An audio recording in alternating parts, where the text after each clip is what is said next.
Welcome to Get Paid for Your Pad, the definitive show on Airbnb hosting, featuring the best advice on how to maximize profits from your Airbnb listing, as well as real-life experiences from Airbnb hosts all over the world.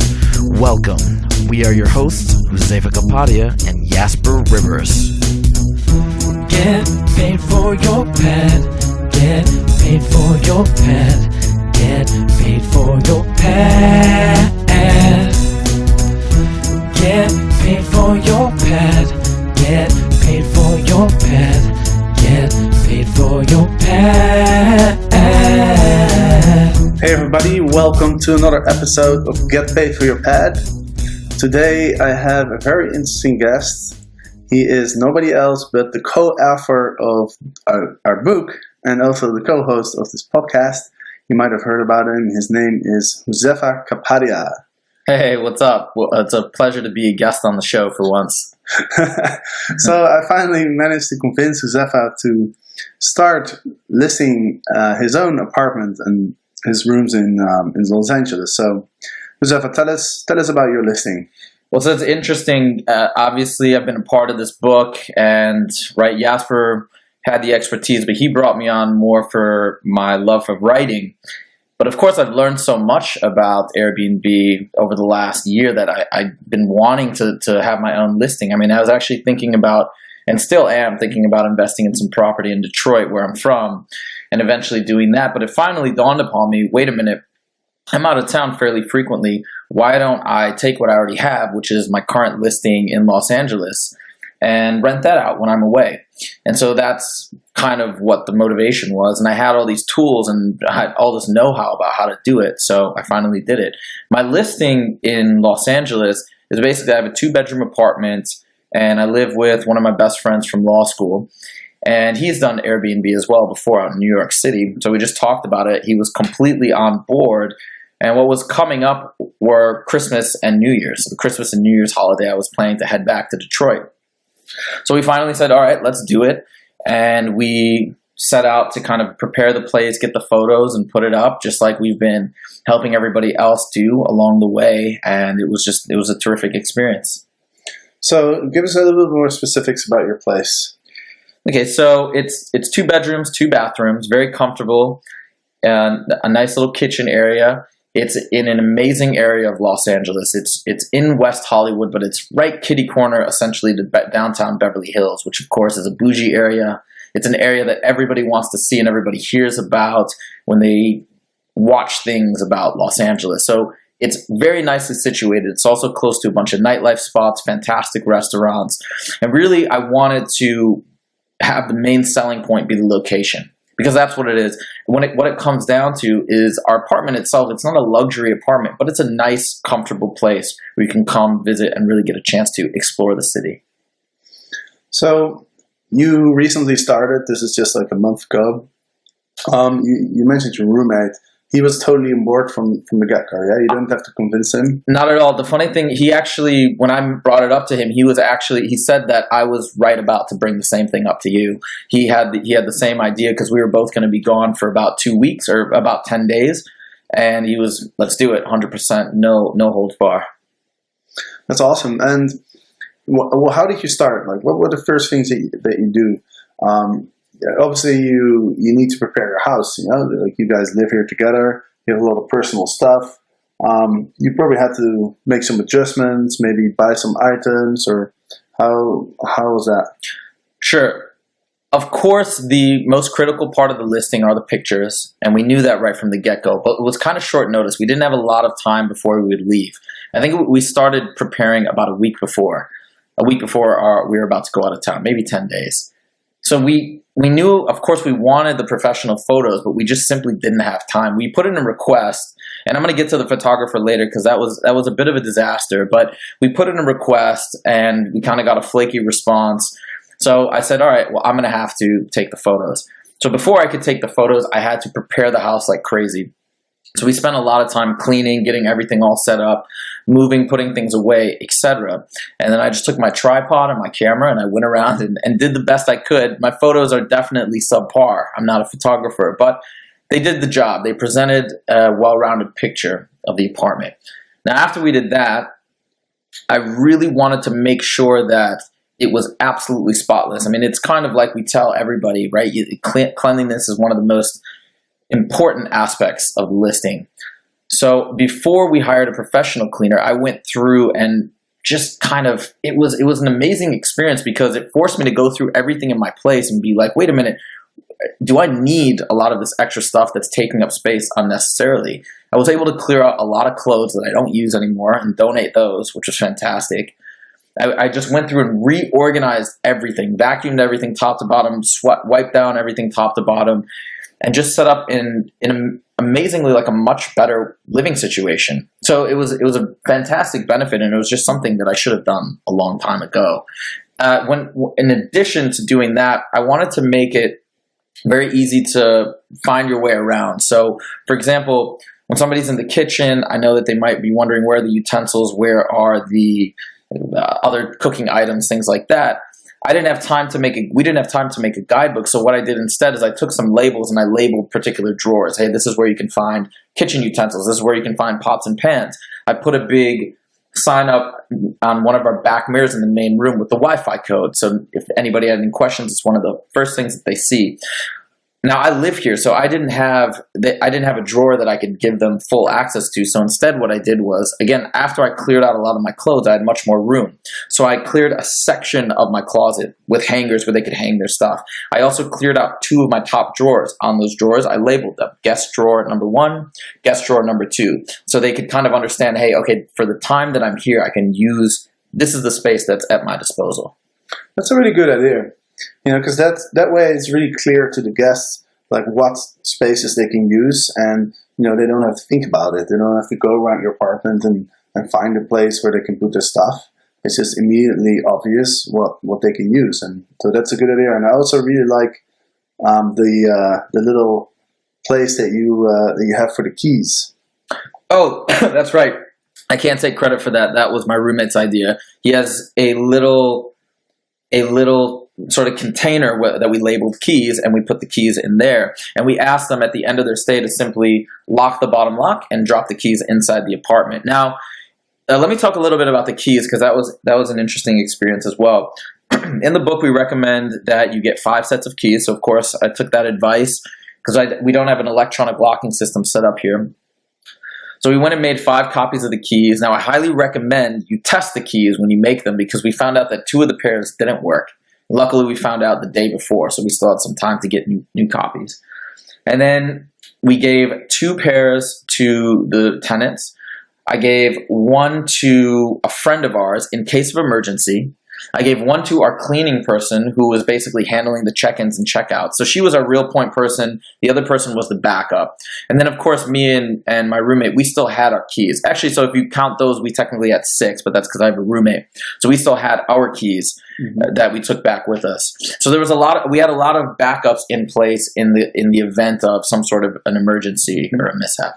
But it's really smart to use that container for the keys, because like it's easy to lose keys. You walk into the apartment, you take them out of your pocket, you throw them on the table somewhere, and when you have a designated spot, I think it reduces the chance that your guests will lose the keys. And obviously, it's a big hassle if you lose keys. Like you might want to replace the locks and all that kind of stuff. So definitely a good idea to have a container for the keys. Now, talking about giving your guests access and stuff. What's the situation? You're renting this place, right? Right. And so the way it worked was this: we had two people book our place, and it was actually phenomenal, because for the 10 days we literally got 2 people that one checked out the day that the other checked in, and it was booked the entire place. It couldn't have gone more smoothly. What we did was, for the first guests, we actually were here. We met them when they came in. We handed them the keys, showed them the place, and that was that.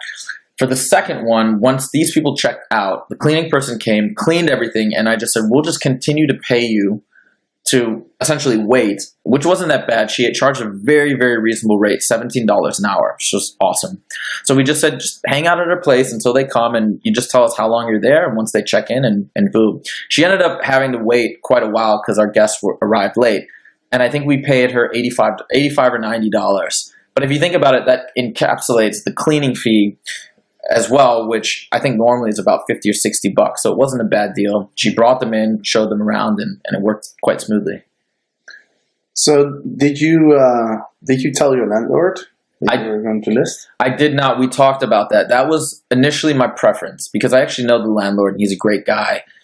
The reason why we opted against it was because this isn't something that we're going to do all the time. It's not an apartment strictly for renting out. Mm-hmm. And the way we figured it was if there is a chance that he would say no, we kind of figured let's just take a slap on the wrist. Because if we take a slap on the wrist, that's essentially equivalent to saying no, and then we can just stop. I thought the risk of getting evicted or something serious happening was very low. Especially I've been in this building over almost a year and a half. I pay my rent early every time.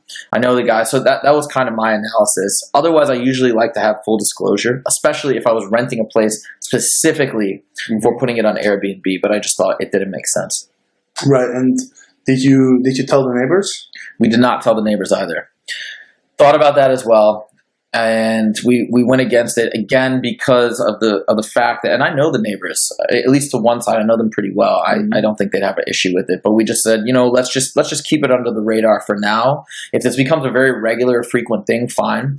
But what you have to understand is this is more on a limited basis where we're out of town and we're not traveling every other week, something like that. Right. So we figure it's gonna look more like we just have friends of ours staying. Yeah, and if you go out of town and your place is empty, then it's perfectly fine to have some friends stay at your place, right? Yeah, absolutely. I mean, a lot of people do that. A lot of people don't like to leave their house empty. It's more vulnerable for getting like burglars in and stuff like that. So a lot of people get people to sort of look after their house when they're gone anyway. So, the difference between doing that and having paid guests is actually not that big, That's right. But what's cool about this is it really shows that you can use Airbnb in so many different ways. Myself, I probably rented out like 10, 11 months out of the year. And you guys decided to just rent it out when you're not there, which makes a lot of sense because otherwise it's just sitting here empty. And I figured, you guys went back to your family's place for Christmas. You probably paid for your flights exactly with the Airbnb income. And it's funny because the way the money worked out is I would have made around $800, $900, more than covered the cost of the flight and some extra cash almost in it. Because I think the flight was about $500. So it more than covered the cost. The thing was, I wanted it to be absolutely perfect. I was really, really anal about getting everything just right. Mm-hmm. So we went a little bit above and beyond as far as preparing the place. We went to Bed Bath & Beyond. We got a comforter, cover and some nice new pillows and pillowcases, new sheets, all that stuff, so that they'd have a really nice stay and I could be guaranteed to get a good review because I absolutely wanted the stay. I really wanted the stay to be nice. So because of these extra expenditures, we spent a little more money on the cleaning. We had some other costs. I can't remember what else. We got a few things for them in the fridge, so that kind of ate into the profits. So I think it ended up being. I made somewhere around like $400 or $500 after the expenses, but I mean it's still money that I would not have had otherwise. Right, and you've basically invested in your apartment because the sheets that you bought and the cover and everything you can use that when you're here. Exactly. So and all those costs now, as we do listings as we rent it out in the future, I don't have to spend that money again. So these are costs that you kind of spend one time. Oh, some other things we got some other toiletries. I got some, make sure to have plenty of shampoo and soap and stuff like that so they could have more of a hotel type of feel. Mm-hmm. And I think all that stuff helped a lot. I think it was good, so they just really didn't have to think too much. They just came just like a hotel. But yeah, I mean, it was cost that we had to endure at the time. But once you have those initial investments, it's just little tweaks, little things. So you were going for about 10 days and you had 2 groups of guests, right? So what were the guests like? What was your experience with them? And this was really cool, actually. The first guest, it was their first time on Airbnb. She had no reviews. I mean, I'm assuming. I didn't ask, but it was a family of 5. So it was 2 little kids, husband, wife, and another woman, maybe his or her sister. and they all drove up, I believe, from Arizona, and the woman was extremely sweet. She was very nice, and we had talked a little bit going back and forth on over Messenger before they came. And I was really excited. And when they showed up, they pulled up in a van, and I met, because they drove, I met them downstairs. And it was so funny because the lady, Fuang, I believe is the way you pronounce her name, she was so sweet and nice. Her husband was very on edge. I could tell he was very uncomfortable because it was, I think it was a new experience for them. And this is a common thing from the guests and the host side. First time you rent an Airbnb spot, you don't know what you're getting into. They're strangers, and you're going into their home. So immediately I ran downstairs to meet them. I said, "Hey guys, so nice to meet you. Here, let me help you with your bags." And he said, "No, it's okay. Well, just," and he basically had the kids and the other woman just stay in the car. Like, they didn't come out to meet us. Like, okay. I think he's a little uncomfortable. That's cool. So I'm like, "Well, come with us. We'll show you upstairs. Let's go." He's like, "Okay." Very on edge the entire time I'm showing them the place, and I walk in. I said, "Hey, by the way, I know you wanted some recommendations for some nice Japanese restaurants. Let me actually write some down because I know some fantastic ones." He goes, "Oh, no, it's okay. We can use the internet. It's fine. We'll figure something out." Well, yeah, okay. Internet's a fair option. You don't have to take my recommendation. But the vibe that I got was he sort of I think he felt uncomfortable. It sounds like he just wanted to check in and do his own thing, yeah? Do his own thing and be with his family, which I totally got. So I said, "Oh, absolutely, no problem. If you have any questions," and this is after I'd sort of done the tour. So I'm like, "If you have any questions at all, you can call me anytime, whatever, I'm available." And that was that. Gave him the keys, and I left them. My second guest who checked in after was a graduate student from Texas, and they were driving up. They took a bus up from Las Vegas. Now he actually asked for a discount, and we obliged him because the timing was just so perfect. Yeah. He wanted to check in literally the day they left and check out the day we got back. So I think we gave him almost a 20% discount. He asked for it, and I talked to my roommate. We said, "Sure, that's fine." And he said, "Hey, I'm a student, whatever," and of course I understand that. So we gave him a discount. I actually never got to meet him, but we talked a lot via text and via phone because I called right when they got in, made sure everything was seamless. And then he asked me for various recommendations, and I kept texting him. I would check out this place, that place, this place is cool, et cetera, et cetera. And he said he took all of my recommendations except for one, because I told him you should check out this really cool Japanese barbecue spot near where I live. It's actually a chain. It's called Goyokaku, but they have an amazing special on, I think, Mondays, and actually throughout the week for happy hour. So I'm like, you can go there. It's really inexpensive and super fun. Mm-hmm. But that was great, and he was super happy, and I got awesome reviews from both, which made me extremely overjoyed, and overall it was just a fantastic experience. Yeah, so it sounds like it worked out pretty well, huh? You literally created the listing like a week before you're about to go, right? Yep. So that's that's pretty amazing. So it really shows how anyone can do this, whether you're renting an apartment or you own an apartment.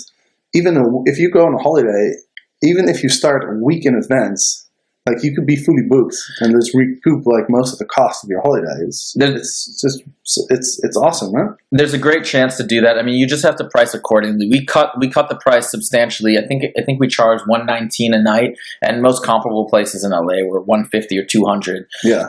But we had no reviews, and our pictures were terrible, so we dropped the price. But we found the market for our place. Yeah, and you know what? Like, you offered two groups of people a fantastic value. They would have been paying like maybe twice the price, because $119 for a 2-bedroom apartment in West Hollywood. That's a pretty good price, right? Because it's so there's a lot of good things happening. First of all, you have 2 reviews, so that increases the chance that you get bookings next time. Plus, it allows you to increase the price. Secondly, you gave those people great value, and thirdly, you still made money, because otherwise you would have nothing. That's right. Yeah. And also, you mentioned how when you're receiving guests, you look at your apartment in a different way, right? Like, yeah, when you clean the apartment for yourself, you're not as a perfectionist as when you're receiving guests. So you probably benefited from that as well. And your apartment right now is probably cleaner and tidier than it would have been otherwise. By far. And I mean, it's actually created a much more livable space for me. Everything is much more organized. It's just, it feels great. It's fantastic. I do want to say there was one issue that I want to focus on a little bit, and that was the photographer. Because this actually gave me a lot of insight. Now, I don't know how it is in different cities. It must vary from photographer to photographer. And I'm sure in other cities it might work out great. But I had an issue with the photographer here in Los Angeles who kind of services this area. What happened was we requested him, and he sent us an email, I think, within a day. Say, hey, what's up, guys? Yeah, just let me know your availability between 11 and 3, between Tuesday and Friday. And we actually would have, if he would have come the next day, which he said was available, we would have gotten in the photos before our guest came in on that Thursday. Mm-hmm. And so I immediately wrote back. I said, oh, this is great. Hey, yes, we're definitely available. No response. I messaged him again. No response. Texted him. No response. And then I said, what's going on? And then I think he randomly messaged me a week later and said, hey, what's up? Kind of like a similar message. I said, what? What's going on? This is so unresponsive. Because like we tell everybody, just like when you have guests, you want to be boom. I mean, we responded to every inquiry, honestly, within 15 minutes because it came right to my phone. Right. So I was just shocked that forget about Airbnb hosts or photographers, that any business person would conduct themselves like that. Now, I won't say his name, but I was really disappointed. Then I thought maybe there must be an issue with the messaging, because that's the only thing that could explain it. I later found out there was no issue. He got all the messages because I asked him point blank when he eventually came 3.5 weeks later. But then let me tell you what else I did. We called Airbnb. And I said, listen, we've been really trying to get a photographer. Now, this is after the guests had left and we returned to LA. I said, we've been trying to get a photographer here. The one you assigned, he's been unresponsive, and we want to get the good photos up. And I'm sure it's hurting our ability to get listings. And the guy on the other side just said, well, just put the photos up you have now and just list that. I'm like, okay, that's fine. But can you reassign a photographer? There's got to be somebody else. So he never showed up? He didn't show up at this point. At this point, he hadn't. So the guy said, well, listen, I'll see what I can do, and I'll also try and message him, and I'll get back to you. I said, okay. Never heard back. Nobody called me back, and still the guy didn't respond. Now a few more days go by. So then I said, okay, maybe a week had gone by again, and then I submitted a written complaint. And I said, hey, I really need a photographer, boom. Somebody got back to me and said, okay, we'll look into it. Then again, I didn't hear anything. I sent another message, even saying, hey, listen, I'm a huge fan of Airbnb. I think it's amazing, but we really need to get this sorted out. Yeah. I've asked people multiple times now. I've called, I've written twice, contacted the guy. Something's got to be done. No response again this time to the second message, and I was completely shocked. Then out of the blue, we get another message from this photographer, and he says, "Hey guys, for the new year, I'm available." Blah blah blah.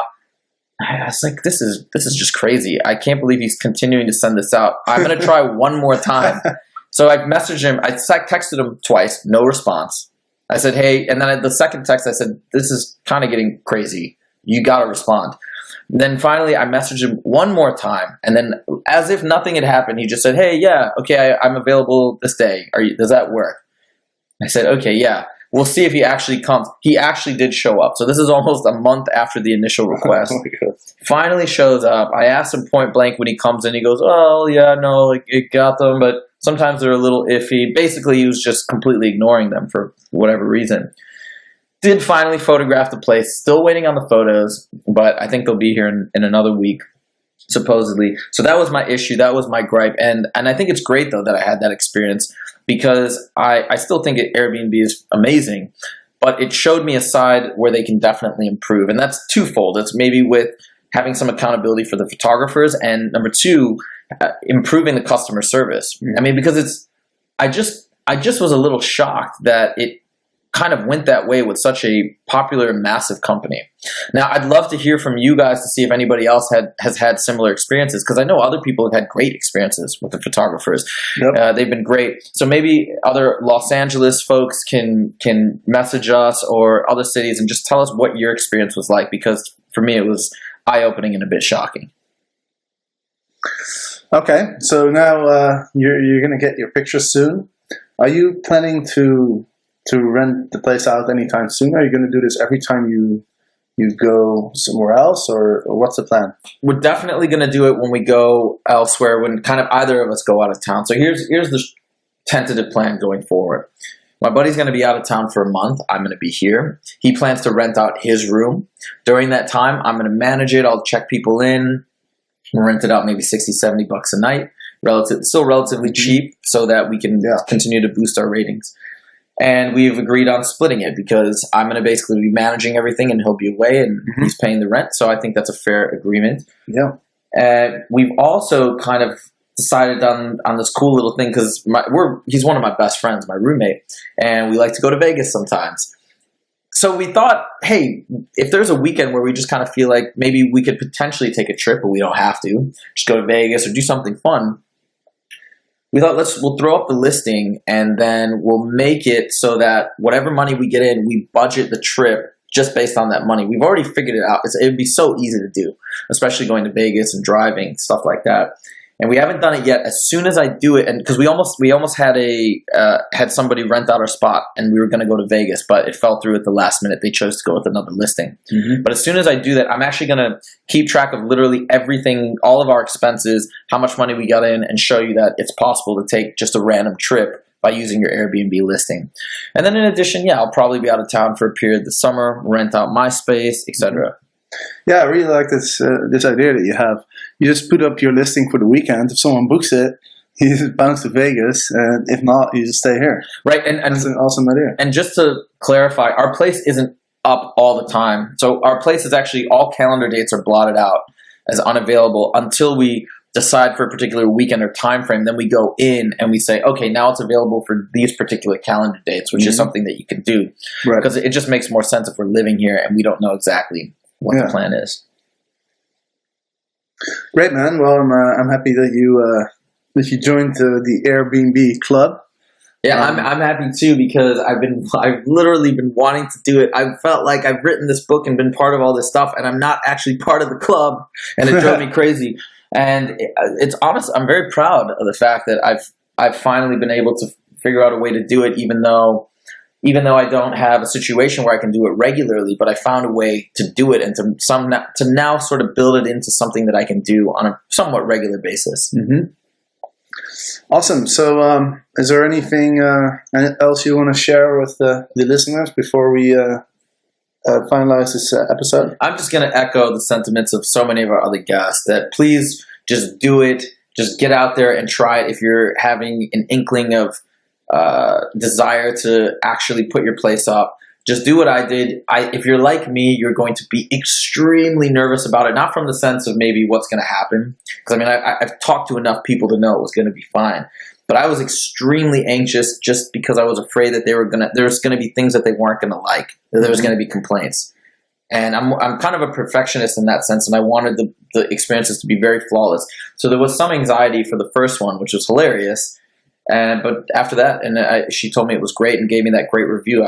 I felt unstoppable. I felt like it was going to be a great experience after that. So bottom line, just set it up and do it. It's so easy. It's so fast, and it'll be a lot of fun. Awesome. Well, thanks for sharing the story. We're at the end of the episode. As always, every Monday and every Thursday, we'll have another episode going live. And if you want to learn more about Airbnb hosting, go to getpaidforyourpad.com. You can get the first few chapters of our book. You can get the audio book, and you can also see all the other episodes that we've had. We have over 50 now. You go to getpaidforyourpad.com/podcast, and there you'll see all the different episodes. And one more thing I wanted to mention, I'm currently building a video course for Airbnb hosts, and it's going to be pretty cool. I'm basically going through creating a listing. I'm going through all the different concepts that are in the book. I'm also adding a bunch of really handy tools that people can use for pricing their listing. I'm adding all sorts of like templates that you can use to message your guests. So it's really going to be an all-encompassing video course. Not just for people who are starting out with Airbnb, but also for those who already have a listing and who are looking to improve it. So it's going to be live in a few weeks. Obviously, we're going to let everybody know, but I just wanted to give you guys a heads up and let you know what's coming up and what we're working on. So thanks everybody for listening, and we will see you next time. Get paid for your pet. Get paid for your pet. Get paid for your pet. Get paid for your pet.